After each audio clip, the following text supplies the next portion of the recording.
Hi guys, how are you doing today? Good. So to start, Jacob, you've already had so many very interesting characters that you've played, and they're all very vastly different from one another.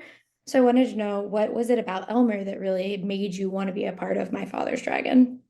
I think that Elmer is probably the most ambitious character I've ever played. I love playing him so much because I feel like he's so relatable.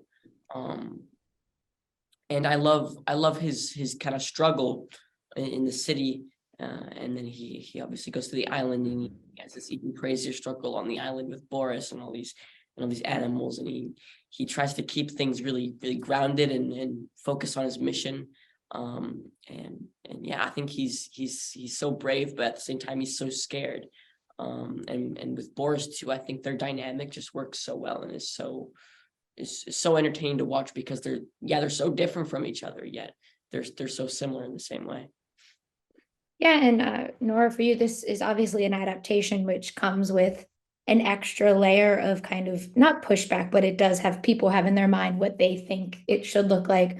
So it was kind of, did you have any fear going into this, or were you just kind of like, no, I know what I want to do with this story? Well, I think when I first read the book, there was a particular page that really struck me where Elmer gives a saucer of milk to a cat, an alley cat, and Annie's mom gets really angry with him about that. And I really did start to think about what was going on in Elmer's mom's life, that a saucer of milk was a big deal for her. What was going on in Elmer's mind when he looked up into his mom's face and could see, probably real fear there, but yet not be able to comprehend fully or be able to, be in any kind of control over what was going on really in their lives. And I thought that Ruth managed to kind of layer her story in such an amazing way back in 1948, in a way that kind of, generations of children have read the book and then grown up and read the book to their children. And it's moments like that, rather than, this exact thing happens on this page, so therefore it has to happen on that, minute in the movie. Those were the kind of themes that we were really wanting to get onto the screen, rather than a straight adaptation. In the book, Elmer and Boris kind of meet towards the end of the book when Elmer Mhm. rescues Boris. We knew that we wanted to spend a long time on Wild Island because it's almost a character itself. And we wanted to make sure that Elmer and Boris's friendship was the very heart of the film, because we knew that we could make a really epic adventure around that friendship while still respecting the themes of Ruth's book. Yeah, and you talk about the themes, and one of the big themes in this is bravery. And I do think that like that is something that is not just for kids and teens, but also like adults can learn a lot about bravery through this movie. And so for both of you, whoever wants to start, what was the biggest lesson that you got away from working on this project and getting to tell the story? For me, I think the biggest message was bravery and really how it's important to use that bravery to help others, and focus on helping others, because obviously being brave like Elmer is definitely a gift. um and I love how he's really focused on himself, but by the end of the story he learns that it's important to, as ambitious as Elmer is, it's important to help others' ambitions as well. Yeah, I felt that because there are so many characters in the film and they each kind of come at a set of problems from their own perspective. And how one person reacts to the island sinking isn't the same as how somebody else reacts to it. And I really had fun exploring that in the script stage with Meg LaFauve, and then in the recording sessions with Gaten and Jacob and our terrific cast. They all brought parts of themselves onto the screen. And I think that audiences are going to, maybe enjoy looking at who it is that they identify with. I identify most, I think, with Sewa, the characters, because he thinks he's in control, isn't really, but kind of bluffs it sometimes. But there was a lot in me for that character, and I identified with it so strongly. And our crew all identified with different characters.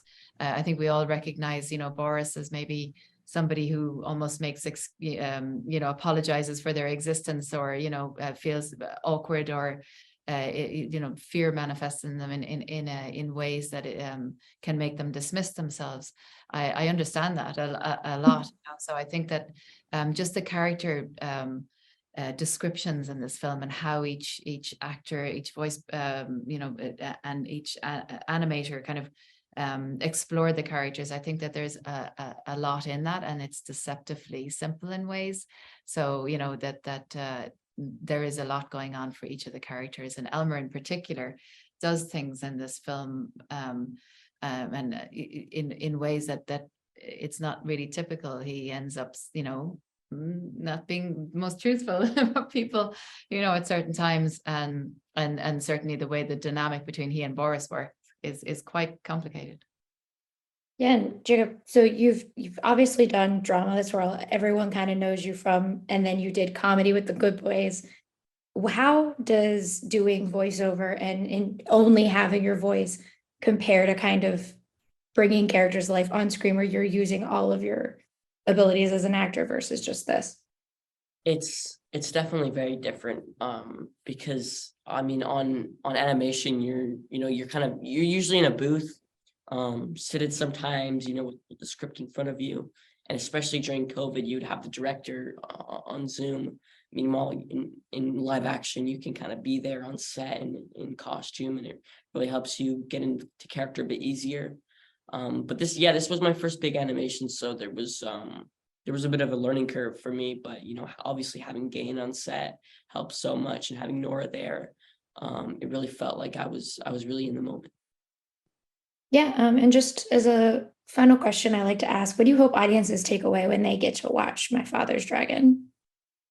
I hope that I hope that they can take away the whole message of bravery, because I think it's such a great one, but also how just like I hope they get to really enjoy, the presence of Boris and Elmer on the screen.